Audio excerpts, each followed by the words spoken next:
हाँ जी, good morning everyone. अपने जो बीएड ਦੇ ਵਿੱਚ ਆਪਣੇ ਕੋਲੇ ਸਬਜੈਕਟ ਦਾ ਨੇਮ ਹੈਗਾ ਆਪਣੇ ਕੋਲੇ ਐਕਸਪੀਰੀਐਂਸ਼ੀਅਲ ਲਰਨਿੰਗ। ਜਿਹੜਾ ਆਪਾਂ ਫਸਟ ਲੈਕਚਰ ਲਗਾਇਆ ਸੀਗਾ ਉਹਦੇ ਵਿੱਚ ਆਪਾਂ ਸਭ ਤੋਂ ਪਹਿਲਾਂ ਜਿਹੜਾ ਕਨਸੈਪਟ ਸੀਗਾ ਐਕਸਪੀਰੀਐਂਸ਼ੀਅਲ ਦਾ, ਦੇਖੋ ਟੌਪਿਕ ਕੀ ਸੀਗਾ ਆਪਣੇ ਕੋਲੇ ਕਨਸੈਪਟ ਆਫ ਐਕਸਪੀਰੀਐਂਸ਼ੀਅਲ ਲਰਨਿੰਗ। ਆਪਾਂ ਜਸਟ ਕਨਸੈਪਟ ਦਾ ਮੀਨਿੰਗ ਆਪਾਂ ਸਭ ਤੋਂ ਪਹਿਲਾਂ ਕਲੀਅਰ ਕੀਤਾ ਸੀਗਾ ਕਿ ਜਿਹੜਾ ਐਕਸਪੀਰੀਐਂਸ਼ੀਅਲ ਹੈਗਾ ਸ਼ਬਦ ਅਨੁਭਵੀ ਸਿੱਖਣ ਦੀ ਜਿਹੜੀ ਗੱਲ ਹੋਈ ਹੈ, ਅਨੁਭਵੀ ਸਿੱਖਣ ਦੀ ਜਿਹੜੀ ਧਾਰਨਾ ਹੈਗੀ ਉਹ ਕਿਸ ਰੂਪ ਦੇ ਵਿੱਚ ਹੈਗੀ ਆ।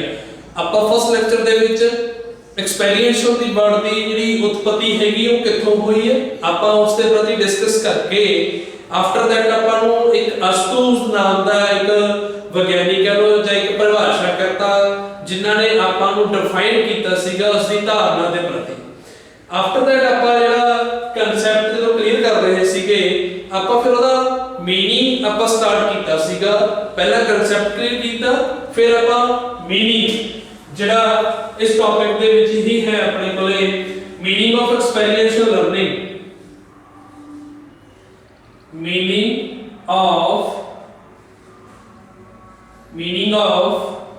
एक्सपेरियंशियल लर्निंग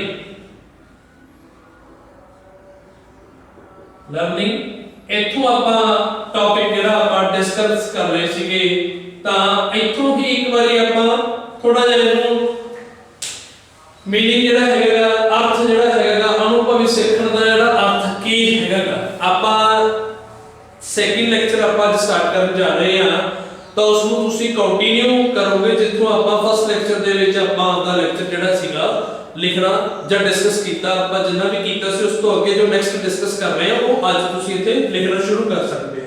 ਤਾਂ मीनिंग ਆਫ ਐਕਸਪੀਰੀਐਂਸ਼ੀਅਲ ਲਰਨਿੰਗ ਦੇ ਵਿੱਚ ਆਪਾਂ ਗੱਲ ਕੀਤੀ ਸੀਗੀ ਕਿ ਹਰ ਇੱਕ ਉਮਰ ਦਾ ਜੋ ਸਿੱਖਿਆਰਥੀ ਹੈਗਾਗਾ ਉਹ ਕਿਸੇ ਵੀ ਸਥਿਤੀ ਦੇ ਵਿੱਚ ਹੋਵੇ ਉਹ ਜੇਕਰ ਸਿੱਖਣ ਦੇ ਚਾਹਵਾਨ ਹੈਗਾਗਾ ਮਤਲਬ ਆਪਾਂ ਕਹਿੰਦੇ ਨਾ ਵੀ ਜਦੋਂ ਆਪਾਂ ਕਿਸੇ ਇਹੋ ਜਿਹੇ ਮਾਹੌਲ ਦੇ ਵਿੱਚ ਚਲੇ ਜਾਂਦੇ ਜਿੱਥੇ ਕਈ ਵਾਰੀ ਆਪਾਂ ਕੁਝ ਐਕਟੀਵਿਟੀਜ਼ ਨੂੰ ਆਪਾਂ ਇਗਨੋਰ ਕਰ ਦਿੰਦੇ ਆ ਬਟ ਮੇਰਾ ਇੱਕ ਐਕਸਪੀਰੀਅੰਸ ਹੈਗਾ ਵੀ ਜਦੋਂ ਕੋਈ ਵੀ ਕਿਸੇ ਵੀ ਹਾਲਾਤ ਜਾਂ ਸਥਿਤੀ ਦੇ ਵਿੱਚ ਤੁਸੀਂ ਗੁਜ਼ਰ ਰਹੇ ਹੈਗੇ ਹੋ ਚਾਹੇ ਉਹ ਪ੍ਰਕਿਰਤਿਕ ਹੋਵੇ ਭੂਗੋਲਿਕ ਨੂੰ ਲੈ ਕੇ ਗੱਲ ਕਰਦਾ ਹੈਗਾ ਮੈਂ ਚਾਹੇ ਉਹ ਆਰਥਿਕ ਤੌਰ ਤੇ ਹੋਵੇ ਚਾਹੇ ਉਹ ਸਮਾਜਿਕ ਹੋਵੇ ਚਾਹੇ ਉਹ ਰਾਜਨੀਤਿਕ ਹੋਵੇ ਤਾਂ ਅਸੀਂ ਕਿਸੇ ਵੀ ਵਾਤਾਵਰਣਿਕ ਤੌਰ ਤੇ ਆਪਾਂ ਗੁਜ਼ਰ ਰਹੇ ਹੋਈਏ ਤਾਂ ਆਪਣੇ ਆਸ-ਪਾਸ ਆਲੇ ਦੁਆਲੇ ਕੀ ਬਤੀਤ ਹੋ ਰਿਹਾ ਹੈ ਤਾਂ ਆਪਾਂ ਨੂੰ ਉਸ ਨੂੰ ਨਜ਼ਰਅੰਦਾਜ਼ ਨਹੀਂ ਕਰਨਾ ਚਾਹੀਦਾ ਕਿਉਂਕਿ ਜੇ ਨਜ਼ਰਅੰਦਾਜ਼ ਆਪਾਂ ਕਰਾਂਗੇ ਉਸ ਨੂੰ ਤਾਂ ਫਿਰ ਆਪਣੇ ਵਿੱਚ ਸਿੱਖਣ ਦੀ ਜਿਹੜੀ ਤੀਬਰਤਾ ਹੈਗੀ ਨੇ ਇੱਛਾਵਾਂ ਹੈਗੀਆਂ ਨੇ ਉਹ ਜਾਗਰਿਤ ਨਹੀਂ ਹੁੰਦੀਆਂ।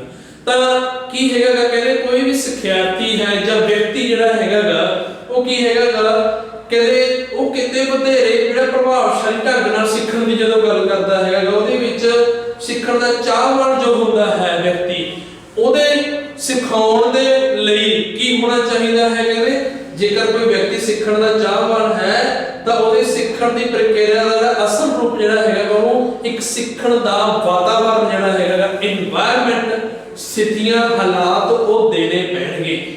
ਜਿਵੇਂ ਆਪਾਂ ਐਗਜ਼ਾਮਪਲ ਆਪਣੇ ਕਲਾਸਰੂਮ ਦੀ ਹੀ ਗੱਲ ਕਰ ਲਈਏ ਕਿ ਆਪਾਂ ਕਲਾਸਰੂਮ ਦੇ ਵਿੱਚ ਫਸਟ ਲੈਕਚਰ ਦੇ ਵਿੱਚ ਆਪਾਂ ਕੀ ਡਿਸਕਸ ਕੀਤਾ ਆਪਣੇ ਸਬਜੈਕਟ ਦੀ ਜੋ ਜਿੱਥੋਂ ਸਬਜੈਕਟ ਦਾ ਨੇਮ ਸ਼ੁਰੂ ਹੁੰਦਾ ਹੈ ਆਪਾਂ ਉਹਦਾ ਪਹਿਲਾਂ ਉਹ ਸ਼ਬਦ ਦੀ ਉਤਪਤੀ ਕਿੱਥੋਂ ਹੋਈ ਦੇਖੋ ਆਪਾਂ ਸਟਾਰਟਿੰਗ ਕੀਤੀ ਔਰ ਆਪਾਂ ਸਾਰੇ ਇੱਕ ਕਲਾਸਰੂਮ ਦੇ ਵਿੱਚ ਬੈਠੇ ਆ ਤਾਂ ਇੱਕ ਆਮ ਜਿਹੇ ਵਾਤਾਵਰਣ ਨੂੰ ਲੈ ਕੇ ਇੱਕ ਸਥਿਤੀ ਨੂੰ ਲੈ ਕੇ ਆਪਾਂ ਇੱਕ ਗਿਆਨ ਦਾ ਕੀ ਕਰ ਰਹੇ ਹੈਗੇ ਸੰਚਾਰ ਕਰ ਰਹੇ ਮਤਲਬ ਆਦਾਨ ਪ੍ਰਦਾਨ ਕਰ ਰਹੇ ਕਮਿਊਨੀਕੇਸ਼ਨ ਕਰ ਰਹੇ ਹੈਗੇ ਤਾਂ ਜਿਹੜੀ ਉਹ ਸੰਚਾਰਿਕ ਅਵਸਥਾ ਜਿਹੜੀ ਹੈਗੀ ਹੈ ਉਹ ਬਣਾਈ ਨਹੀਂ ਗਈ ਹੈਗੀ ਉਹ ਬਣ ਚੁੱਕੀ ਹੈ।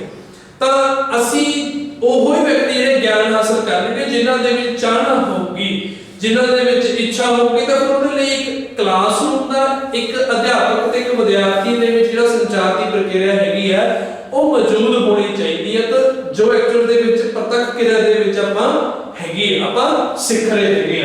ਹੁਣ मीनिंग ਆਫ ਐਕਸਪੀਰੀਐਂਸ਼ੀਅਲ ਲਰਨਿੰਗ ਦੇ ਵਿੱਚ ਆਪਾਂ ਇਹ ਗੱਲ ਕਰਦੇ ਹੋਏ ਮੈਂ ਕਿਹਾ ਸੀਗਾ ਕਿ ਕਿਰਿਆਤਮਕ ਪੱਖ ਦੇ ਰੂਪ ਦੇ ਵਿੱਚ ਇਹਦੇ ਵਿੱਚ ਕਈ ਸਰੂਪਾਂ ਦਾ ਯੋਗਦਾਨ ਪਾਇਆ ਜਾਂਦਾ ਹੈ। ਉਹ ਸਰੂਪ ਕਿਹੜੇ-ਕਿਹੜੇ ਸੀਗੇ ਜੀ ਕਿਰਿਆਤਮਕ ਸਿੱਖਣਾ ਸਹਿਯੋਗੀ ਸਿੱਖਣਾ मीनिंग ਦੇ ਵਿੱਚ ਹੀ ਗੱਲ ਹੋਈ ਸੀਗੀ ਜੀ मैं इसे डिस्कस कर रहा हूं क्रियात्मक सीखना, क्रियात्मक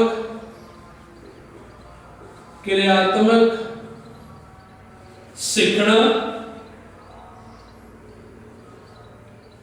क्रियात्मक सीखना और सहयोगी सीखना, सहयोगी सीखना। देखो मैं उस दिन भी ਤੁਹਾਡੇ ਨਾਲ ਫਸਟ ਲੈਕਚਰ ਦੇ ਵਿੱਚ ਆਪਾਂ ਡਿਸਕਸ ਕੀਤਾ ਸੀਗਾ ਕਿ ਇਹਦੇ ਸਿੱਖ ਜਿਹੜਾ ਕਿਰਿਆ ਦੇ ਪੱਖ ਦੇ ਵਿੱਚ ਆ ਕੇ ਜਦੋਂ ਇੱਕ ਸਿੱਖਣ ਦੀ ਸਥਿਤੀ ਮੌਜੂਦ ਹੁੰਦੀ ਆ ਉਹਦੇ ਵਿੱਚ ਕਈ ਸਰੂਪਾਂ ਦਾ ਜਿਹੜਾ ਹੈਗਾ ਸਹਿਯੋਗ ਸਾਨੂੰ ਮਿਲਦਾ ਹੈ। ਕਿਰਿਆਤਮਕ ਸਿੱਖਣਾ ਜੀ ਅਸੀਂ ਲਿਖ ਚੁੱਕੇ ਹੈਗੇ ਆ, ਸਹਿਯੋਗੀ ਸਿੱਖਣਾ। ਆਫਟਰ ਦੈਟ ਸਾਡੇ ਕੋਲ ਹੈਗਾ ਸੇਵਾ ਸਿੱਖਣਾ ਤੇ ਰੋਮਾਂਚਿਕ ਸਿੱਖਣਾ। ਸੇਵਾ ਸਿੱਖਣਾ, सेवा सीखना। फिर आप गल करते हैं रोमांचिक सीखना, रोमांचिक सीखना, रोमांचिक सीखना।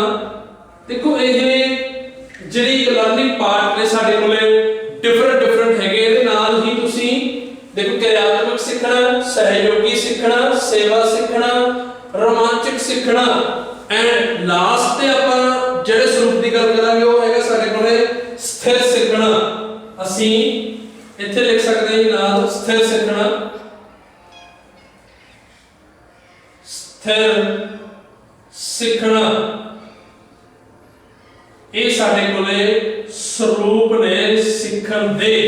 ਹੁਣ ਜੇਕਰ ਮੈਂ ਇਹਨਾਂ ਨੂੰ ਇੰਗਲਿਸ਼ ਦੇ ਵਿੱਚ ਜੇਕਰ ਮੈਂ ਟ੍ਰਾਂਸਲੇਟ ਕਰਦਾ ਹੈਗਾ ਕਿਰਿਆਤਮਕ ਸਿੱਖਣਾ ਨੂੰ ਅਸੀਂ ਇੱਕ ਐਕਸ਼ਨ ਮਤਲਬ ਕਿਰਿਆ ਆਪਾਂ ਕਹਿੰਦੇ ਕਿਰਿਆ ਕਦੋਂ ਹੁੰਦੀ ਹੈ ਜਦੋਂ ਅਸੀਂ ਐਕਟਿਵ ਹੋਵਾਂਗੇ ਉਹਨੂੰ ਇੱਕ ਐਕਸ਼ਨ ਦੇ ਵਿੱਚ ਲੈ ਕੇ ਆਵਾਂਗੇ। ਇੱਕ ਐਕਸ਼ਨ ਲਰਨਿੰਗ ਹੈਗੀ ਹੈ ਸਾਡੇ ਕੋਲੇ ਸਹਿਯੋਗੀ ਸਿੱਖਣਾ। ਜੇਕਰ ਇਸ ਨੂੰ ਆਪਾਂ ਇੰਗਲਿਸ਼ ਦੇ ਵਿੱਚ ਟ੍ਰਾਂਸਲੇਟ ਕਰਨਾ ਹੋਵੇ ਤਾਂ ਇਹਨੂੰ ਕੋਲੈਬੋਰੇਸ਼ਨ ਜਿਹੜੀ ਹੈਗੀ ਆ ਉਹਨੂੰ ਲਰਨਿੰਗ ਕਹਿੰਦੇ, ਕੋਲੈਬੋਰੇਸ਼ਨ ਲਰਨਿੰਗ। ਜਾਂ ਇੱਕ ਆਪਾਂ ਕਹਿ ਸਕਦੇ ਹੈਗੇ ਸਾਡੇ ਕੋਲੇ ਕਮਿਊਨਿਟੀ ਬੇਸ ਤੇ ਆਪਾਂ ਸਿੱਖਣਾ। ਦੇਖੋ ਸਹਿਯੋਗ ਹੋਊਗਾ ਕਮਿਊਨਿਟੀ ਦੇ ਵਿੱਚ ਤਾਂ ਹੀ ਆਪਾਂ ਕੁਝ ਨਾ ਕੁਝ ਅੱਗੇ ਆਪਾਂ ਸਿੱਖ ਪਾਵਾਂਗੇ। ਫਿਰ ਸਾਡੀ ਸਰਵਿਸ ਲਰਨਿੰਗ ਹੋਊਗੀ, ਸਾਡੀ ਸੇਵਾ ਸਿੱਖਣਾ। ਫਿਰ ਸਾਡਾ ਰੋਮਾਂਚਿਕ ਸਿੱਖਣਾ। ਰੋਮਾਂਚਿਕ ਸਿੱਖਣਾ ਕੀ ਹੋਊਗਾ ਸਾਡੀ ਆਪਾਂ ਕਹਿ ਦਿੰਦੇ ਆ ਇਹਨੂੰ ਇੰਗਲਿਸ਼ ਦੇ ਵਿੱਚ ਅਸੀਂ ਟ੍ਰਾਂਸਲੇਟ ਕਰਦੇ ਹੈਗੇ ਆ ਰੋਮਾਂਚਿਕ ਸਿੱਖਣਾ, ਰੋਮਾਂਟਿਕ ਰੂਪ ਦੇ ਵਿੱਚ ਲਰਨਿੰਗ ਕਰਨੀ। ਐਂਡ ਲਾਸਟ ਤੇ ਆਪਾਂ ਡਿਸਕਸ ਕੀਤਾ ਜੀ ਸਥਿਰ ਸਿੱਖਣਾ। ਹੁਣ ਜਿਹੜਾ ਸਥਿਰ ਸਿੱਖਣਾ ਹੈਗਾਗਾ ਇਹਨੂੰ ਕਹਿੰਦੇ ਕੰਟੀਨਿਊ ਲਰਨਿੰਗ। ਇਹਨੂੰ ਮੈਂ ਇਹਨਾਂ ਸਰੂਪਾਂ ਨੂੰ ਜਿਹੜੇ ਇਹ ਸਰੂਪ ਨੇ ਸਾਡੇ ਕੋਲੇ ਇਹ ਵੱਖ-ਵੱਖ ਸਾਡੇ ਕੋਲੇ ਸਰੂਪ ਨੇ ਇੱਕ ਸਿੱਖਣ ਦੇ। ਇਹ ਕੀ ਹੈ ਸਾਡੇ ਕੋਲੇ ਸਰੂਪ ਹੈਗੇ ਨੇ। ਇਹ ਹਲੇ ਜਸਟ ਮੀਨਿੰਗ ਚੱਲ ਰਿਹਾ ਨੇ, ਆਪਾਂ ਮੀਨਿੰਗ ਦੇ ਵਿੱਚ ਆਪਾਂ ਡਿਸਕਸ ਕਰ ਰਹੇ ਹੈਗੇ ਆ। ਇਹ ਸਾਡੇ ਕੋਲੇ ਕੀ ਹੈਗੇ ਨੇ ਸਰੂਪ ਨੇ। ਹੁਣ ਕਿਰਿਆਤਮਕ ਸਿੱਖਣਾ ਆਪਾਂ ਕਲਾਸ ਦੇ ਵਿੱਚ ਬੈਠੇ ਆ ਤਾਂ ਸਾਡੇ ਵਿੱਚ ਜਿਹੜਾ ਅਨੁਭਵ ਹੈ ਇੱਕ ਸਿੱਖਣ ਦੀ ਜਿਹੜੀ ਧਾਰਨਾ ਹੈਗੀ ਆ ਉਹ ਕਦੋਂ ਸ਼ਾਮਲ ਹੋਊਗੀ ਜਦੋਂ ਅਸੀਂ ਖੁਦ ਆਪ ਇੱਕ ਕਿਰਿਆਤਮਕ ਰੂਪ ਦੇ ਵਿੱਚ ਹੋਵਾਂਗੇ। ਦੇਖੋ ਕਈ ਵਾਰੀ ਮੈਂ ਆਪਾਂ ਜਦੋਂ ਸਬਜੈਕਟ ਦਾ ਨੇਮ ਲਿਖ ਕੇ ਨੈਕਸਟ ਮੈਂ ਤੁਹਾਨੂੰ ਕਿਹਾ ਸੀਗਾ ਵੀ ਇੱਕ ਪੇਪਰ ਦਾ ਨੇਮ ਜਿਹੜਾ ਹੈਗਾ ਪੇਪਰ ਨੰਬਰ ਕੀ ਹੈਗਾ 7 ਔਰ ਮੈਂ ਤੁਹਾਨੂੰ ਇਹ ਗੱਲ ਡਿਸਕਸ ਕੀਤੀ ਸੀਗੀ ਕਿ ਜਦੋਂ ਤੁਸੀਂ ਐਗਜ਼ਾਮ ਦੇ ਵਿੱਚ ਬੈਠੋਗੇ ਆਨਸਰ ਸ਼ੀਟਸ ਤੁਹਾਨੂੰ ਜਦੋਂ ਮਿਲਣਗੀਆਂ ਤਾਂ ਉੱਥੇ ਵਿਸ਼ੇ ਦੇ ਨਾਲ ਵਿਸ਼ਾ ਜਿਹੜਾ ਪੇਪਰ ਕੋਡ ਵੀ ਪੁੱਛਿਆ ਜਾਂਦਾ ਹੈ। ਤਾਂ ਉਹ ਵਿਸ਼ੇ ਦਾ ਕੋਡ ਕੀ ਹੈਗਾ ਆਪਾਂ ਕਹਿ ਸਕਦੇ ਹਾਂ ਜਿਹੜਾ ਕੁਐਸਚਨ ਪੇਪਰ ਦੇ ਉੱਤੇ ਲਿਖਿਆ ਹੁੰਦਾ ਹੈ। ਪੇਪਰ ਨੰਬਰ ਕਿੰਨਾ ਹੈ 7। ਨਿੱਕੀ ਨਿੱਕੀ ਗੱਲਾਂ ਅਸੀਂ ਇੱਕ ਕਿਰਿਆਤਮਕ ਰੂਪ ਦੇ ਵਿੱਚ ਆ ਕੇ ਸਿੱਖ ਸਕਦੇ। ਦੇਖੋ ਨਿੱਕੀ ਜੀ ਗੱਲ ਹੈ ਪਰ ਆਪਾਂ ਨੂੰ ਕੀ ਕਰ ਦਿੱਤਾ ਉਹਨੇ ਕਿਰਿਆਤਮਕ ਰੂਪ ਦੇ ਵਿੱਚ ਸ਼ਾਮਲ ਕਰ ਲਿਆ। ਸੈਕੰਡ ਐਗਜ਼ਾਮਪਲ ਮੈਂ ਦੇ ਦਿੰਦਾ ਜੀ। ਦੇਖੋ ਜਦੋਂ ਇੱਕ ਆਪਾਂ ਨੂੰ ਨਾਰਮਲੀ ਆਪਾਂ ਗੱਲ ਕਰ ਲਈਏ ਸਮਾਜ ਦੇ ਵਿੱਚ ਆਪਾਂ ਦੇਖੋ ਹਿਊਮਨ ਬੀਇੰਗਸ ਹੈਗੇ ਆ ਕੁਝ ਨਾ ਕੁਝ ਐਕਟੀਵਿਟੀਜ਼ ਕਰਦੇ ਹੋਏ ਆਪਾਂ ਫੀਲ ਕਰਦੇ ਆ ਵੀ ਸਾਡੇ ਵਿੱਚ ਜਿਹੜੀ એનર્ਜੀ ਜਿਹੜੀ ਹੈਗੀ ਹੈ ਉਹ ਇੱਕ ਡਾਈਟ ਇੱਕ ਮੀਲ ਦੇ ਉੱਪਰ ਡਿਪੈਂਡ ਕਰਦੀ ਹੈ ਵੀ ਆਪਾਂ ਕਿੰਨੀ એનર્ਜੀ ਵੇਸਟ ਕਰਨੀ ਕੰਜ਼ਿਊਮ ਹੋ ਜਾਂਦੀ ਹੈ ਆਪਣੀ ਕਿਸੇ ਕੰਮ ਨੂੰ ਕਰਦੇ ਔਰ ਫਿਰ ਆਪਾਂ ਕੋਈ ਮੀਲ ਲੈਂਦੇ ਆ ਕੋਈ ਆਪਾਂ ਇਹੋ ਜਿਹਾ ਭੋਜਨ ਲੈਂਦੇ ਆ ਜਿਹਦੇ ਨਾਲ ਸਾਨੂੰ ਜਿਹੜੀ ਸ਼ਕਤੀ ਜਿਹੜੀ ਹੈਗੀ ਹੈ ਸਾਨੂੰ ਪ੍ਰਦਾਨ ਕਰਦਾ ਹੈ। ਫਿਰ ਅਸੀਂ ਕਿਰਿਆਤਮਕ ਰੂਪ ਦੇ ਵਿੱਚ ਸ਼ਾਮਲ ਹੋ ਕੇ ਫਿਰ ਅਸੀਂ ਉਸ ਕੰਮ ਨੂੰ ਕੀ ਕਰਦੇ ਹੈਗੇ ਪੂਰਾ ਕਰਦੇ ਆ। ਹੁਣ ਜੇ ਭੋਜਨ ਨਹੀਂ ਛਕਿਆ ਜਾਊਗਾ ਸੰਤੁਲਿਤ ਭੋਜਨ ਨਹੀਂ ਲਿਆ ਜਾਊਗਾ ਤਾਂ ਸਾਨੂੰ ਉਹ ਸ਼ਕਤੀ ਜਿਹੜੀ ਹੈਗੀ ਹੈ ਉਹ ਸਾਨੂੰ ਨਹੀਂ ਮਿਲ ਸਕਦੀ। ਤਾਂ ਅਸੀਂ ਕਿਰਿਆਤਮਕ ਪੱਖ ਦੇ ਵਿੱਚ शामिल नहीं होवांगे तो जी साडी सीखण दे विच जी गतिशीलता एक कह लो जी सीखण दी तीव्रता जी हैगी है वो साडी एक क्रियात्मक रूप दे विच नहीं पाई जाऊगी। देखो आपां इहदी 2 ਜਾਂ 3 एग्जांपल्स ले लिया। एक meaning of experiential learning they मैं स्वरूपां दी गल कर रहा जी। ਉਹਦੇ ਵਿੱਚ ਸਰੂਪ ਆਪਣੇ ਕੋਲੇ 5 ਤਰ੍ਹਾਂ ਦੇ ਹੈਗੇ ਨੇ। ਤਾਂ ਇਹਦੇ ਵਿੱਚ ਨੈਕਸਟ ਜਿਹੜਾ ਹੈਗਾ ਜੀ ਸਹਿਯੋਗੀ ਸਿੱਖਣਾ। ਹੁਣ ਸਹਿਯੋਗੀ ਸਿੱਖਣਾ ਕੀ ਹੈਗਾ ਕੋਲੈਬੋਰੇਸ਼ਨ ਲਰਨਿੰਗ। ਕੋਲੈਬੋਰੇਸ਼ਨ ਲਰਨਿੰਗ ਕੀ ਹੁੰਦੀ ਹੈ ਆਪਾਂ ਇੱਕ ਕਲਾਸਰੂਮ ਦੇ ਵਿੱਚ ਤੁਸੀਂ ਦੇਖਿਆ ਹੋਣਾ ਵੀ ਆਪਾਂ ਜਦੋਂ ਸਾਰਿਆਂ ਨੇ 10th ਪਲੱਸ 2 ਕਲਾਸ ਪਾਸ ਕੀਤੀ ਹੈ ਹੋ ਸਕਦਾ ਕਿਸੇ ਨੇ ਇੰਡੀਵਿਜੂਅਲੀ ਤੌਰ ਤੇ ਸਟੱਡੀ ਕੀਤੀ ਹੋਵੇ ਬਟ ਅਦਰਵਾਈਜ਼ ਆਪਾਂ ਕੀ ਕਰਦੇ ਹੈਗੇ ਸਹਿਯੋਗ ਦੇ ਤੌਰ ਤੇ ਆਪਾਂ ਸਿੱਖਦੇ ਹਾਂ। ਖਾਸ ਕਰਕੇ ਇੱਥੇ ਮੈਂ एग्जांपल ले लेना है जी इंग्लिश सब्जेक्ट दी ले लो एंड साडे कोले मैथमेटिक्स सब्जेक्ट है साडे कोले एक जिन्हों असी पंजाबी दे ट्रांसलेट करिए तो अंग्रेजी हो गया जी और मैथमेटिक्स नु असी पंजाबी दे ट्रांसलेट कर देते हैं साडा की हो जाता है गणित। ਇਹਨੂੰ ਅਸੀਂ ਪੰਜਾਬੀ ਦੇ ਵਿੱਚ ਜਦੋਂ ਟ੍ਰਾਂਸਲੇਟ ਕਰਦੇ ਹੈਗੇ ਗਣਿਤ ਤਾਂ ਕਈ ਕਹਿੰਦੇ ਮੈਥ ਹੀ ਬੋਲਿਆ ਜਾਂਦਾ ਜਿਸ ਨੂੰ ਦੇਖੋ ਇਹ ਇੱਕ ਸਿੱਖਣ ਦੀ ਇੱਕ ਪ੍ਰਕਿਰਿਆ ਹੈ ਸਹਿਯੋਗੀ ਸਿੱਖਣਾ। ਹੁਣ ਇੰਗਲਿਸ਼ ਦੇ ਵਿੱਚ ਜਿੰਨੇ ਵੀ ਸਾਨੂੰ ਇੱਕ ਪੰਜਾਬੀ ਦੇ ਵਿੱਚ ਮੈਂ ਕਹਾਂ ਇਹਦੇ ਵਿੱਚ ਗ੍ਰਾਮਰ ਹੋ ਗਈ ਔਰ ਇਹਦੇ ਵਿੱਚ ਸਾਡੇ ਕੋਲ ਹੋ ਗਿਆ ਜੀ ਫਾਰਮੂਲੇ। ਹੁਣ ਜੇ ਆਪਾਂ ਵਿਸ਼ਿਆਂ ਦੇ ਦੌਰਾਨ ਜਾਣਕਾਰੀ ਹਾਸਲ ਕਰੀਏ ਤਾਂ ਆਹ ਫਾਰਮੂਲੇ ਹੋ ਗਏ ਸਾਡੇ ਕੋਲ ਇਹਦੀ ਗ੍ਰਾਮਰ ਹੋਗੀ। ਜਿੰਨੀ ਦੇਰ ਤੱਕ ਸਾਨੂੰ ਗ੍ਰਾਮਰ ਨਹੀਂ ਆਊਗੀ ਇੰਗਲਿਸ਼ ਦੇ ਵਿੱਚ ਤਾਂ ਅਸੀਂ ਇੰਗਲਿਸ਼ ਦੇ ਵਿਸ਼ੇ ਦੇ ਜਦੋਂ ਪੇਪਰ ਹੋਊਗਾ ਉਹਦੇ ਵਿੱਚ ਕਿਤੇ ਨਾ ਕਿਤੇ ਇੱਕ ਗ੍ਰਾਮਰ ਦਾ ਪੋਰਸ਼ਨ ਵੀ ਦਿੱਤਾ ਹੁੰਦਾ ਲਾਸਟ ਤੇ ਹੁੰਦਾ ਜਦੋਂ ਅਸੀਂ ਗ੍ਰਾਮਰ ਦੀ ਜਿੱਥੇ ਹੈਲਪਿੰਗ ਵਰਬ ਵੀ ਯੂਜ਼ ਹੁੰਦੀਆਂ ਹਨ ਫਿਲਅਪਸ ਵੀ ਹੁੰਦੀਆਂ ਹਨ और करेक्शन भी करनी होती है बस सेंटेंस दी ठीक है जिथे वर्ब दी फॉर्म्स कह लो हेल्पिंग वर्ब्स कह लो ਜਾਂ ਇੱਕ सेंटेंस ਜਿਹੜਾ ਹੈਗਾ प्रेजेंट है पास्ट ਦੇ ਵਿੱਚ ਕੀ ਯੂਜ਼ ਕੀਤਾ ਹੈਗਾ ਦੇਖੋ ਆਪਾਂ ਇਹ ਸਾਰੇ ਐਕਟੀਵਿਟੀਜ਼ ਆਪਾਂ ਕਰਕੇ ਆਏ ਹਾਂ ਪਰ ਕਿਤੇ ਨਾ ਕਿਤੇ ਇਹ ਚੀਜ਼ਾਂ ਜਿਹੜੀਆਂ ਹੈਗੇ ਨੇ ਇੱਕ ਅਧਿਆਪਕ ਨੇ ਅਧਿਆਪਨ ਦੇ ਦੌਰਾਨ ਸਾਨੂੰ ਇਹ ਚੀਜ਼ਾਂ ਕੀ ਕਰਵਾਈਆਂ ਕਿਰਿਆਤਮਕ ਹੋ ਕੇ ਸਾਨੂੰ ਸਹਿਯੋਗ ਦੇ ਕੇ ਉਹਨਾਂ ਨੇ ਕੀ ਕੀਤਾ ਹੈ ਲਰਨ ਕਰਵਾਇਆ ਸਿਖਾਇਆ ਐਜ਼ ਇਟ ਇਜ਼। मैथमेटिक्स की गल कर लिए फार्मूले की गल कर लेने ਆਪਾਂ ਹੁਣ ਜਿਹੜਾ ਸਾਡੇ ਕੋਲ मैथमेटिक्स ਦਾ ਸਬਜੈਕਟ ਹੈਗਾ ਉਹਦੇ ਵਿੱਚ ਜਿਹੜੇ ਜੋ ਕੋਈ ਵੀ ਸਮ ਹੈ ਚਾਹੇ ਉਹ ਫਸਟ ਇਕਾਈ ਤੋਂ ਕਹਿ ਲਓ ਜਾਂ ਪਹਿਲੀ ਫਸਟ ਯੂਨਿਟ ਤੋਂ ਕਹਿ ਲਓ ਔਰ ਲਾਸਟ ਯੂਨਿਟ ਤੱਕ ਜਿੰਨਾ ਵੀ ਸਾਡੇ ਕੋਲ ਇੱਕ ਮੈਥ ਦੇ ਵਿੱਚ ਕਰਿਕੂਲਮ ਹੁੰਦਾ ਹੈ ਉਹ ਵਿਦਆਊਟ ਫਾਰਮੂਲਾ ਕੀ ਹੋ ਸਕਦਾ ਹੈ ਜੀ ਸੌਰਟ ਆਊਟ ਹੋ ਸਕਦਾ ਨਹੀਂ ਹੋ ਸਕਦਾ। ਸੋ ਉੱਥੇ ਕੀ ਕਰਦਾ ਇੱਕ ਅਧਿਆਪਕ ਅਧਿਆਪਨ ਦੇ ਦੌਰਾਨ ਵਿਦਿਆਰਥੀਆਂ ਨੂੰ ਔਰ ਸਿੱਖਿਆਰਥੀਆਂ ਨੂੰ ਸਹਿਯੋਗ ਦੇ ਕੇ ਉੱਥੇ ਫਾਰਮੂਲੇ ਜਿਹੜੇ ਹੈਗੇ ਨੇ ਇੱਕ ਗਿਆਨ ਦੇ ਰੂਪ ਦੇ ਵਿੱਚ ਦਿੱਤੇ ਜਾਂਦੇ ਹਨ ਅਧਿਆਪਨ ਦੇ ਦੌਰਾਨ। ਤਾਂ ਅਧਿਆਪਨ ਇੱਕ ਪ੍ਰਕਿਰਿਆ ਕੀ ਹੋ ਗਈ ਇੱਕ ਕਿਰਿਆਤਮਕ ਰੂਪ ਦੇ ਵਿੱਚ ਹੋ ਗਿਆ ਔਰ ਸਹਿਯੋਗ ਕੀ ਹੋ ਗਿਆ ਕਿ ਇੱਕ ਵਿਦਿਆਰਥੀਆਂ ਨੂੰ ਗਿਆਨ ਦਾ ਆਦਾਨ ਪ੍ਰਦਾਨ ਹੋ ਰਿਹਾ ਹੈਗਾ ਉਹਦੇ ਵਿੱਚ ਇੱਕ ਸਹਿਯੋਗੀ ਅਵਸਥਾ ਪਾਏਗੀ। ਹੁਣ ਜਿਹੜੀ ਸਹਿਯੋਗੀ ਅਵਸਥਾ ਹੈਗੀ ਆ ਉਹ ਇੱਕ ਫਾਰਮੂਲੇ ਨੂੰ ਲੈ ਕੇ ਹੈਗੀ ਜੋ ਵੀ ਸਾਡੇ ਕੋਲ ਸਟੇਟਮੈਂਟ ਦਿੱਤੀ ਹੋਊਗੀ ਮੈਥਮੈਟਿਕਸ ਦੇ ਵਿੱਚ ਜਦੋਂ ਅਸੀਂ ਉਸ ਨੂੰ ਸਿੱਖਦੇ ਹਾਂ ਸਿਖਾਉਂਦੇ ਹਾਂ ਤਾਂ ਉਹ ਸਾਡਾ ਕੀ ਹੋਵੇ ਇੱਕ ਸਹਿਯੋਗੀ ਪਾਰਟ ਹੋਵੇ। ਕਲੀਅਰ। ਦੇਖੋ ਆਪਾਂ ਕਿਰਿਆਤਮਕ ਸਿੱਖਣ ਦੀਆਂ ਵੀ 2 ਐਗਜ਼ਾਮਪਲਸ ਲਈਆਂ ਔਰ ਸਹਿਯੋਗੀ ਸਿੱਖਣ ਦੀਆਂ ਵੀ 2 ਇੱਕ ਵਿਸ਼ਿਆਂ ਨੂੰ ਲੈ ਕੇ ਐਗਜ਼ਾਮਪਲ ਲਈਆਂ ਹਨ। ਹੁਣ ਸੇਵਾ ਸਿੱਖਣਾ ਜਿਹੜਾ ਹੈਗਾਗਾ ਉਹਨੂੰ ਆਪਾਂ ਕੀ ਕਹਿ ਸਕਦੇ ਹਾਂ ਸਰਵਿਸ ਲਰਨਿੰਗ ਸੇਵਾ ਸਿੱਖਣਾ। ਆਪਾਂ ਇਹ ਨਹੀਂ ਕਹਿੰਦੇ ਵੀ ਸਾਡੀ ਸੇਵਾ ਜਿਹੜੀ ਹੈਗੀ ਹੈ ਉਹ ਸਿਰਫ ਅਸੀਂ ਫਲ ਪਾਉਣ ਦੇ ਲਈ ਹੀ ਅਸੀਂ ਜਿਹੜੀ ਹੈਗੀ ਆ ਲੈਨੇ ਦਿੰਦੇ ਵੀ ਕਈ ਥਾਵਾਂ ਦੇਖਿਆ ਗਿਆ ਹੈ ਵੀ ਧਰਮ ਸਥਾਨਾਂ ਦੇ ਉੱਤੇ ਸੇਵਾ ਹੀ ਤਾਂ ਕੀਤੀ ਜਾਂਦੀ ਕਿ ਸਾਨੂੰ ਚੰਗੇ ਤੋਂ ਚੰਗਾ ਫਲ ਮਿਲ ਸਕੇ।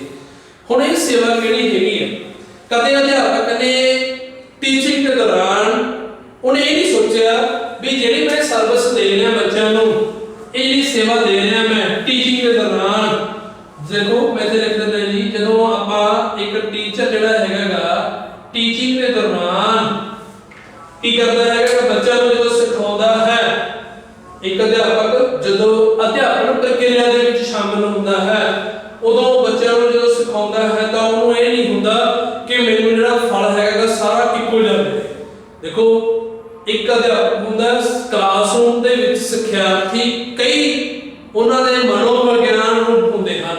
ਤਾਂ ਉਹਨਾਂ ਸਿੱਖਿਆਰਥੀਆਂ ਨੂੰ ਸਾਰਿਆਂ ਨੂੰ ਇੱਕੋ ਜਿਹੇ ਤਰੀਕੇ ਦੇ ਨਾਲ ਪੜ੍ਹਾਉਣ ਦੇ ਨਾਲ ਬਸ ਸਿੱਖਿਆਰਥੀਆਂ ਉੱਤੇ ਡਿਪੈਂਡ ਕਰਦਾ ਹੈ ਵੀ ਉਹ ਕਿਹੋ ਜਿਹੀ ਸਰਵਿਸ ਲੈਂਦੇ ਹਨ। ਹੁਣ ਜਿਵੇਂ ਅਲੱਗ-ਅਲੱਗ ਅਧਿਆਪਕ ਦਾ ਅਲੱਗ-ਅਲੱਗ ਤਰੀਕਾ ਹੁੰਦਾ ਪੜ੍ਹਾਉਣ ਦਾ ਔਰ ਸਮਝਾਉਣ ਦਾ, ਸਿਖਾਉਣ ਦਾ। ਕਈ ਟੀਚਰ ਹੁੰਦੇ ਨੇ ਕਹਿ ਰਹੇ ਨੇ ਕਲਾਸਰੂਮ ਦੇ ਵਿੱਚ ਆ ਕੇ ਸਬਜੈਕਟ ਦਾ ਬੁੱਕ ਓਪਨ ਕਰਦੇ ਨੇ, ਟੈਕਸਟ ਬੁੱਕ ਆਪਣੀ ਓਪਨ ਕਰਦੇ ਆ, ਬੱਚਿਆਂ ਨੂੰ ਖੜਾ ਕਰਦੇ ਔਰ ਕਹਿੰਦੇ ਜੀ ਤੁਸੀਂ ਪੜ੍ਹੀ ਚੱਲੋ, ਜੇ ਇਹਦੇ ਵਿੱਚ ਕੋਈ ਔਖੀ ਗੱਲ ਆਊਗੀ ਤਾਂ ਮੈਂ ਸਮਝਾਉਣ ਦੀ ਤੁਹਾਨੂੰ ਕੋਸ਼ਿਸ਼ ਕਰੂੰਗਾ। ਕਈ ਅਧਿਆਪਕ ਆਉਂਦੇ ਆ ਖੁਦ ਉਹਦੇ ਵਿੱਚੋਂ ਪੁਆਇੰਟ ਆਊਟ ਕਰਕੇ ਲੈ ਕੇ ਆਉਂਦੇ ਨੇ ਵੀ ਇਹਨਾਂ ਦੇ ਵਿੱਚ ਔਖੀਆਂ ਗੱਲਾਂ ਇਹ ਹਨ, ਸਮਝਣ ਵਾਲੀਆਂ ਹਨ, ਉਹਨਾਂ ਦੇ ਸ਼ਬਦਾਂ ਦਾ ਅਰਥ ਕਲੀਅਰ ਕਰਕੇ ਦੈਨ ਉਹਨਾਂ ਬੱਚਿਆਂ ਨੂੰ ਇੱਕ ਸਟੋਰੀ ਟਾਈਪ ਉਹਨਾਂ ਨੂੰ ਪੈਰਾਗ੍ਰਾਫ ਨੂੰ ਬਣਾ ਕੇ ਬੱਚਿਆਂ ਦੇ ਸਾਹਮਣੇ ਕੀ ਹੈਗਾ ਪ੍ਰਤੱਖ ਰੂਪ ਦੇ ਵਿੱਚ ਉਹਨਾਂ ਦੇ ਨਾਲ ਕੀ ਕਰਦੇ ਹਨ, ਸੰਚਾਰ ਕਰਦੇ ਹਨ। ਇੱਕ ਟੀਚਰ ਆਉਂਦਾ ਹੈ ਚਾਕ ਮਾਰਕਰ ਬੋਰਡ ਕਹਿ ਲਓ, ਆਪਣੇ ਕੋਲ ਦੇਖੋ ਐਸਾ ਮਾਰਕਰ ਬੋਰਡ ਹੈ, ਇੱਥੇ ਚਾਕ ਬੋਰਡ ਹੁੰਦਾ ਜਿੱਥੇ ਤੱਕ ਅਸੀਂ ਪਹਿਲਾਂ 10 ਪਲੱਸ 2 ਤੱਕ ਪੜ੍ਹ ਕੇ ਆਏ ਆ। ਤਾਂ ਚਾਕ ਬੋਰਡ ਦੀ ਸਹਾਇਤਾ ਲੈ ਕੇ ਕਈ ਵਿਸ਼ੇ ਹੁੰਦੇ ਹਨ ਜਿਨ੍ਹਾਂ ਦੀ ਚਾਕ ਬੋਰਡ ਦੀ ਸਹਾਇਤਾ ਤੋਂ ਬਿਨਾਂ ਅਧਿਆਪਨ ਪ੍ਰਕਿਰਿਆ ਜਿਹੜੀ ਹੈਗੀ ਉਹ ਪੂਰੀ ਨਹੀਂ ਹੋ ਸਕਦੀ। ਤਾਂ ਹੁਣ ਜਿਹੜੀ ਸਰਵਿਸ ਸਾਡੀ ਲਰਨਿੰਗ ਹੈਗੀ ਹੈ, ਸੇਵਾ ਸਿੱਖਣਾ, ਆਪਾਂ ਇਹਦੇ ਵਿੱਚ ਕਹਿ ਸਕਦੇ ਹਾਂ ਇੱਕ ਅਧਿਆਪਕ ਜਿਹੜਾ ਹੈਗਾ ਇੱਕ ਸਰਵਿਸ ਦੇ ਤੌਰ ਤੇ ਹੀ ਆਪਣੇ ਆਪ ਨੂੰ ਉਸ ਸਥਿਤੀ ਦੇ ਵਿੱਚ ਕੀ ਕਰਦਾ ਹੈਗਾ, ਸ਼ਾਮਲ ਕਰਦਾ ਹੈ। ਤਾਂ ਦੇਖੋ ਇਹ ਸਿੱਖਣ ਦੀ ਪ੍ਰਕਿਰਿਆ ਜਿਹੜੀ ਹੈਗੀ ਹੈ ਕੋਲੈਬੋਰੇਸ਼ਨ ਦੇ ਨਾਲ ਇੱਕ ਐਕਸ਼ਨ ਰੂਪ ਦੇ ਨਾਲ ਐਕਟੀਵਿਟੀ ਰੂਪ ਦੇ ਨਾਲ ਸਾਡੇ ਕੋਲ ਇੱਕ ਸਰਵਿਸ ਲਰਨਿੰਗ ਪਾਰਟ ਦੇ ਵਿੱਚ ਵੀ ਪਾਇਆ ਜਾਂਦਾ ਹੈ, ਸਰੂਪਾਂ ਦੇ ਵਿੱਚ ਪਾਇਆ ਜਾਂਦਾ। ਹੁਣ ਆਪਾਂ ਸੈਕਿੰਡ ਪੁਆਇੰਟ ਆਪਣੇ ਕੋਲ ਰੋਮਾਂਚਿਕ ਸਿੱਖਣਾ। ਰੋਮਾਂਚਿਕ ਸਿੱਖਣ ਦੇ ਵਿੱਚ ਕੀ ਹੈਗਾ, ਜੇ ਮੈਂ ਇੱਥੇ ਗੱਲ ਕਰਾਂ ਜੀ ਰੋਮਾਂਚਿਕ ਸਿੱਖਣਾ ਜਿਵੇਂ ਕਵਿਤਾਵਾਂ ਹੋ ਗਈਆਂ ਜੀ ਸਾਡੀਆਂ, ਐਂਡ ਗਜ਼ਲ ਹੋ ਗਈ, ਹੋਰ ਕੀ ਹੋ ਸਕਦਾ ਜੀ ਰੋਮਾਂਚਿਕ ਸਿੱਖਣਾ। ਸਾਡੇ ਕੋਲੇ ਕਈ ਤਰ੍ਹਾਂ ਦੀਆਂ ਖੇਡਾਂ ਹੁੰਦੀਆਂ। ਦੇਖੋ ਇਹ ਨਹੀਂ ਕਿ ਅਸੀਂ ਇੱਕ ਵਿਸ਼ੇ ਦੇ ਆਧਾਰ ਤੇ ਅਸੀਂ ਗਿਆਨ ਹਾਸਲ ਕਰ ਰਹੇ ਹੈਗੇ ਆ ਐਜ਼ ਇਟ ਇਜ਼। ਜਿਵੇਂ ਹੁਣ ਰੋਮਾਂਚਿਕ ਸਿੱਖਣਾ ਕੀ ਹੈਗਾ, ਇੱਕ ਐਜੂਕੇਸ਼ਨ ਦੇ ਵਿੱਚ ਰੋਮਾਂਚਿਕ ਦਾ ਬੜਾ ਵੱਡਾ ਯੋਗਦਾਨ ਹੈ, ਬੜਾ ਵੱਡਾ ਹਿੱਸਾ ਪਾਇਆ ਗਿਆ ਹੈ। ਕਿਵੇਂ ਪਾਇਆ ਗਿਆ ਹੈ, ਕਈ ਵਿਸ਼ਿਆਂ ਦੇ ਵਿੱਚ ਕਵਿਤਾਵਾਂ, ਗਜ਼ਲ ਜਾਂ ਖੇਡਾਂ ਸ਼ਾਮਲ ਹਨ। ਖੇਡਾਂ ਕਿੱਥੇ ਹੈਗੀਆਂ ਨੇ, ਫਿਜ਼ੀਕਲ ਐਜੂਕੇਸ਼ਨ ਦੇ ਵਿੱਚ। ਹੋਰ ਮੈਂ ਇੱਥੇ ਇੱਕ ਗੱਲ ਕਰ ਦਿੰਦਾ ਜੀ, ਪ੍ਰਯੋਗਿਕ ਵਿਸ਼ੇ ਜਿਹੜੇ ਹੈਗੇ ਸਾਡੇ ਕੋਲ, ਆਪਾਂ ਪ੍ਰਯੋਗਿਕ ਵਿਸ਼ੇ ਸਾਡੇ ਕੋਲ ਕੀ ਹੈਗੇ ਨੇ, ਪ੍ਰਯੋਗਸ਼ਾਲਾ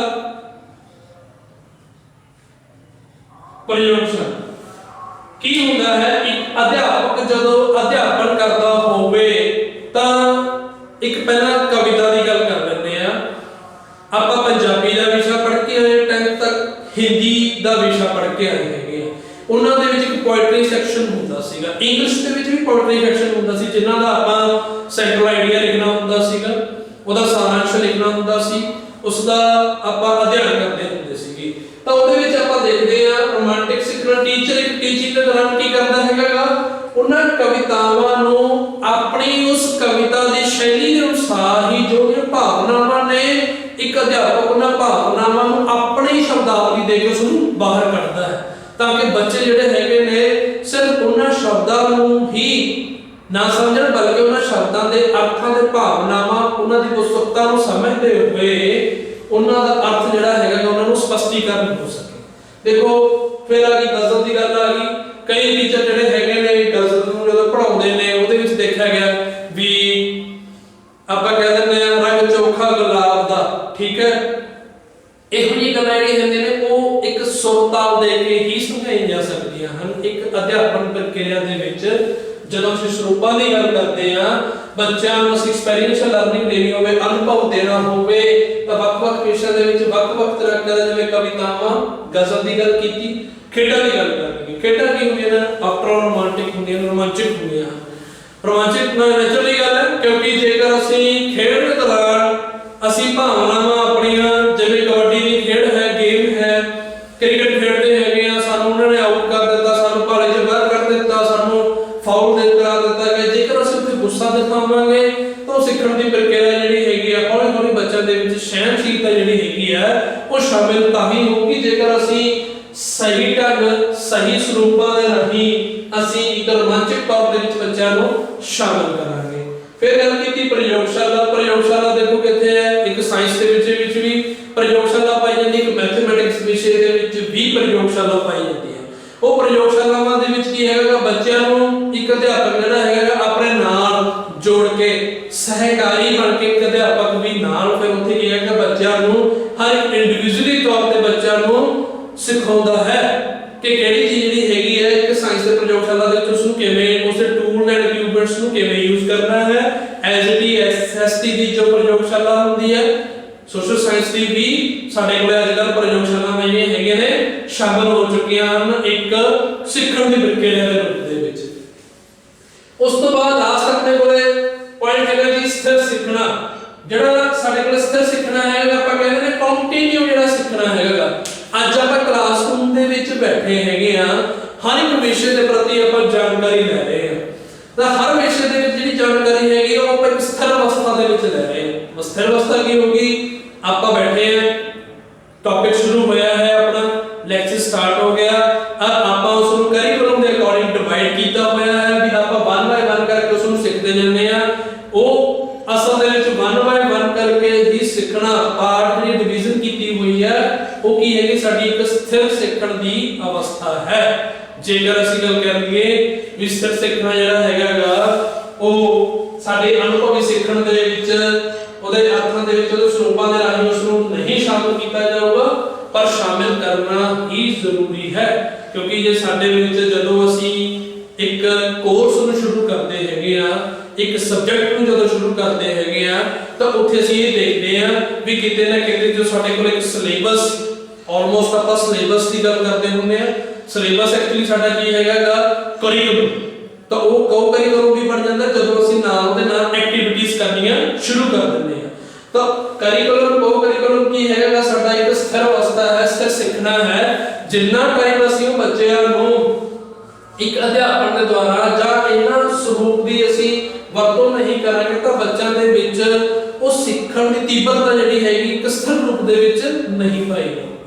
ਸੋ ਇਹਨਾਂ ਮੀਨਿੰਗ ਜਿਹੜਾ ਹੈਗਾ ਮੀਨਿੰਗ ਆਫ ਐਕਸਪੀਰੀਐਂਸ਼ੀਅਲ ਲਰਨਿੰਗ ਦੇ ਵਿੱਚ ਦੇਖੋ ਆਪਾਂ meaning of experiential learning first lecture ਜਦੋਂ ਆਪਾਂ ਨੂੰ ਲੱਗਿਆ ਸੀਗਾ ਉਹਦੇ ਵਿੱਚ ਆਪਾਂ ਸਟਾਰਟਿੰਗ ਕੀਤੀ ਸੀਗੀ ਕਿ ਜਿਹੜਾ ਹਰ ਉਮਰ ਦਾ ਵਿਅਕਤੀ ਜਿਹੜਾ ਹੈਗਾਗਾ ਉਹ ਸਿੱਖਣਾ ਤਾਂ ਚਾਹੁੰਦਾ ਹੈ, ਉਹਦੇ ਵਿੱਚ ਜਿਹੜੀ ਜਾਣਕਾਰੀ ਹੈਗੀ ਹੈ ਕਹਿੰਦੇ ਪ੍ਰਭਾਵਸ਼ਾਲੀ ਢੰਗ ਨਾਲ ਉਦੋਂ ਹੀ ਪਾਈ ਜਾਊਗੀ, ਸ਼ਾਮਿਲ ਕੀਤੀ ਜਾਊਗੀ ਜਦੋਂ ਉਸ ਵਿਅਕਤੀ ਨੂੰ ਕੀ ਕੀਤਾ ਜਾਊਗਾ ਜੀ, ਉਹ ਜਿਹਾ ਮਾਹੌਲ ਦਿੱਤਾ ਜਾਊਗਾ, ਉਹ ਜਿਹਾ ਵਾਤਾਵਰਣ ਪ੍ਰੋਵਾਈਡ ਕੀਤਾ ਜਾਊਗਾ, ਉਹਦੇ ਵਿੱਚ ਉਹਨੂੰ ਸ਼ਾਮਿਲ ਕੀਤਾ ਜਾਊਗਾ। ਤਾਂ ਸ਼ਾਮਿਲ ਕਰਨ ਦੇ ਲਈ ਉਹਨੂੰ ਕਿਰਿਆਤਮਕ ਰੂਪ ਦੇ ਵਿੱਚ ਲੈ ਕੇ ਆਉਣਾ ਪਊਗਾ। ਤਾਂ ਕਿਰਿਆਤਮਕ ਹੋਣ ਦੇ ਲਈ ਕੀ ਹੈਗਾ ਕਹਿੰਦੇ ਸਰੂਪਾਂ ਦੀ ਸਹਾਇਤਾ ਲਈ ਜਾ ਸਕਦੀ ਹੈ। ਕਿਰਿਆਤਮਕ ਸਿੱਖਣਾ, ਸਹਿਯੋਗੀ ਸਿੱਖਣਾ, ਸੇਵਾ ਸਿੱਖਣਾ, ਰੋਮਾਂਚਕ ਸਿੱਖਣਾ ਔਰ ਸਥਿਰ ਸਿੱਖਣਾ।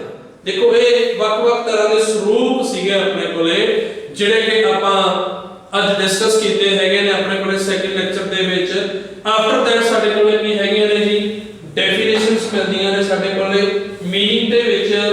ਜਦੋਂ ਤੁਹਾਡੇ ਕੋਲੇ ਕੋਈ ਲੌਂਗ ਕੁਐਸਚਨ ਆਉਂਦਾ ਹੈਗਾਗਾ ਤੁਹਾਨੂੰ ਜਦੋਂ एग्जाम ਦੇ ਵਿੱਚ ਲੌਂਗ ਕੁਐਸਚਨ ਦੱਸਿਆ ਜਾਂਦਾ ਹੈ ਨੇ ਤਾਂ ਤੁਸੀਂ ਸਭ ਤੋਂ ਪਹਿਲਾਂ ਕੀ ਕਰਨਾ ਹੋਊਗਾ ਉਸ ਨੂੰ ਆਪਾਂ ਸਭ ਤੋਂ ਪਹਿਲਾਂ ਉਹਦਾ ਕਨਸੈਪਟ ਜੇਕਰ ਕਨਸੈਪਟ ਪੁੱਛਿਆ ਹੈਗਾ ਹੈ ਦੈਨ ਉਹਦਾ ਮੀਨਿੰਗ ਫਿਰ ਆਪਾਂ ਡੈਫੀਨੇਸ਼ਨਸ ਨੂੰ ਆਪਾਂ ਡਿਸਕਸ ਕਰ ਰਹੇ ਹਾਂ। ਹੁਣ ਆਪਾਂ ਡੈਫੀਨੇਸ਼ਨਸ ਜਿਹੜੀਆਂ ਹੈਗੀਆਂ ਨੇ ਸਾਡੇ ਕੋਲੇ ਅਸੀਂ ਉਹਨਾਂ ਪ੍ਰਤੀ ਡਿਸਕਸ ਕਰਾਂਗੇ। ਟੌਪਿਕ ਸਾਡਾ ਉਹੀ ਹੈ ਜੀ concept of experiential learning, definitions of experiential learning। ਇਹਦੀ ਮੀਨਿੰਗ ਦੇ ਵਿੱਚ ਹੀ ਲਿਖਾਂਗੇ ਜੀ ਆਪਾਂ definitions of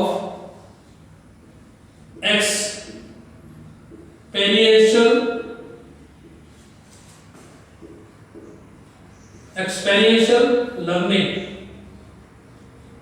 ਵੱਖ-ਵੱਖ ਪਰਿਭਾਸ਼ਾਵਾਂ ਕਰਤਾ ਨੇ ਸਾਨੂੰ ਵੱਖ-ਵੱਖ ਰੂਪਾਂ ਦੇ ਵਿੱਚ ਸਾਨੂੰ ਡੈਫੀਨੇਸ਼ਨਸ ਜਿਹੜੀਆਂ ਹੈਗੀਆਂ ਨੇ ਉਹ ਦਿੱਤੀਆਂ ਹਨ। ਅਸੀਂ 1 ਬਾਏ 1 ਕਰਕੇ ਉਸ ਨੂੰ ਡਿਸਕਸ ਕਰਦੇ ਜਾਵਾਂਗੇ। ਫਸਟ ਆਫ ਆਲ ਇਸ ਦੀ ਜਿਹੜੀ ਖੋਜ ਹੈ ਸਭ ਤੋਂ ਪਹਿਲਾਂ ਜਿਹੜੀ ਹੈਗੀ ਖੋਜ ਇੱਕ ਅਨੁਭਵੀ ਸਿੱਖਣ ਦੀ ਖੋਜ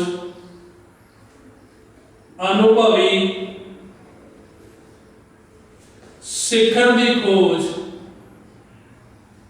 ਅਨੁਭਵੀ ਸਿੱਖਣ ਦੀ ਖੋਜ। ਤੁਸੀਂ ਲਿਖ ਲਓ ਉਹਦੇ ਨਾਲ ਸਭ ਤੋਂ ਪਹਿਲਾਂ, ਸਭ ਤੋਂ ਅਨੁਭਵੀ, ਦੇਖੋ ਡੈਫੀਨੇਸ਼ਨ ਐਕਸਪੀਰੀਐਂਸ਼ੀਅਲ ਲਰਨਿੰਗ ਦੇ ਵਿੱਚ ਕੀ ਲਿਖਾਂਗੇ, ਅਨੁਭਵੀ ਸਿੱਖਣ ਦੀ ਖੋਜ। ਸਭ ਤੋਂ ਪਹਿਲਾਂ ਜੌਨ ਡੀਵੀ ਇੱਕ ਪਰਿਭਾਸ਼ਾ ਕਰਤਾ ਦਾ ਨਾਮ ਹੈ ਜੀ, ਜਿਨ੍ਹਾਂ ਨੇ 1915 ਦੇ ਵਿੱਚ ਸਭ ਤੋਂ ਪਹਿਲਾਂ ਜੌਨ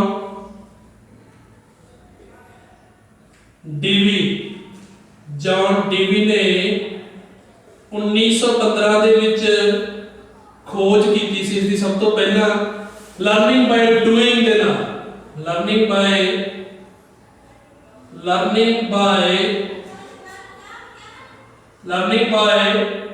ਡੂਇੰਗ ਦੇ ਪ੍ਰੋਸੈਸ ਦੇ ਨਾਲ, ਲਰਨਿੰਗ ਬਾਈ ਡੂਇੰਗ। ਦੇਖੋ ਮੈਂ ਇਸ ਨੂੰ ਜਿਵੇਂ ਲਿਖਿਆ ਤੁਸੀਂ ਐਜ਼ ਇਟ ਇਸ ਨੂੰ ਆਪਣੀ ਕਾਪੀ ਦੇ ਉੱਤੇ ਨੋਟ ਕਰ ਸਕਦੇ ਹੋ ਜੀ। ਅਨੁਭਵੀ ਸਿੱਖਣ ਦੀ ਖੋਜ ਸਭ ਤੋਂ ਪਹਿਲਾਂ ਜੌਨ ਡੀਵੀ ਨੇ 1915 ਦੇ ਵਿੱਚ ਲਰਨਿੰਗ ਬਾਈ ਡੂਇੰਗ ਦੇ ਵਜੋਂ ਜਿਹੜਾ ਹੈ ਕਾਰਜ ਦੁਆਰਾ ਸਿੱਖਣਾ ਵਜੋਂ ਚਰਚਾ ਦੇ ਵਿੱਚ ਹੈ। ਕਾਰਜ ਦੁਆਰਾ ਸਿੱਖਣਾ, ਇਹਨੂੰ ਪੰਜਾਬੀ ਦੇ ਵਿੱਚ ਆਪਾਂ ਕਹਿ ਸਕਦੇ ਹਾਂ ਜੀ ਕਾਰਜ ਦੁਆਰਾ ਸਿੱਖਣਾ, ਕਾਰਜ ਦੁਆਰਾ ਸਿੱਖਣਾ। ਇਹ ਇਹਦੀ ਪੰਜਾਬੀ ਦੇ ਵਿੱਚ ਟ੍ਰਾਂਸਲੇਸ਼ਨ ਹੈ। ਸੋ ਆਪਣਾ ਅੱਜ ਦਾ ਜਿਹੜਾ ਲੈਕਚਰ ਸੀਗਾ ਉਹ ਮੀਨਿੰਗ ਨੂੰ ਕਲੀਅਰ ਕਰਨਾ ਸੀਗਾ। ਉਸ ਤੋਂ ਬਾਅਦ ਹੁਣ ਆਪਣਾ ਨੈਕਸਟ ਲੈਕਚਰ ਜਿਹੜਾ ਲੱਗੂਗਾ ਡੈਫੀਨੇਸ਼ਨਸ ਜਿਹੜੀਆਂ ਹੋਰ ਅੱਗੇ ਬੱਚਿਆਂ ਨੂੰ ਐਕਸਪੀਰੀਐਂਸ਼ੀਅਲ ਲਰਨਿੰਗ ਦੇ ਵਿੱਚ ਦਿੱਤੀਆਂ ਹੋਈਆਂ ਨੇ, ਆਪਾਂ ਉਹਨਾਂ ਦੇ ਪ੍ਰਤੀ ਵਿਸਥਾਰ ਪੂਰਵਕ ਜਿਹੜਾ ਹੈਗਾਗਾ ਉਹਦੀ ਆਪਾਂ ਜਾਣਕਾਰੀ ਔਰ ਵਿਸਥਾਰ ਪੂਰਵਕ ਤਰੀਕੇ ਨਾਲ ਆਪਾਂ ਉਹਦਾ ਗਿਆਨ ਜਿਹੜਾ ਹੈਗਾ ਆਪਾਂ ਹਾਸਲ ਕਰਾਂਗੇ। Thank you.